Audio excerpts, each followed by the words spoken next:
चक्कर है कि यहाँ पर रेट 398 लिखा हुआ है और थोड़ा सा आगे जाए तो 450 हो जाता है, फिर थोड़ा सा आगे जाए तो 500 हो जाता है। ये चक्कर क्या है जलालपुर जट्टा में, इतने मुख्तलिफ रेट क्यों है?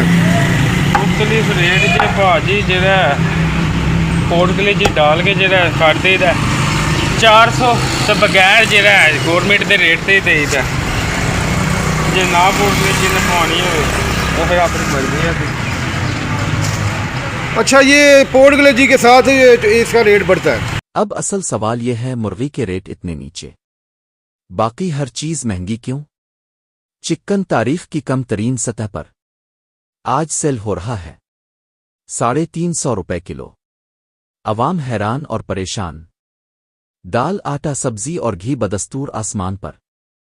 शहरियों का कहना है चिकन तो सस्ता हो गया मगर बाकी अशियाए खुरोनोश की महंगाई ने कमर तोड़ दी है। मार्केट माहिरीन के मुताबिक ये सब तलब और रसद का खेल है, वायरस या बीमारी नहीं। सवाल ये है, क्या चिकन का ये सस्ता होना वक्ती रिलीफ है या कोई नया खेल? नाजरीन, आपके ख्याल में ये कब तक चलेगा?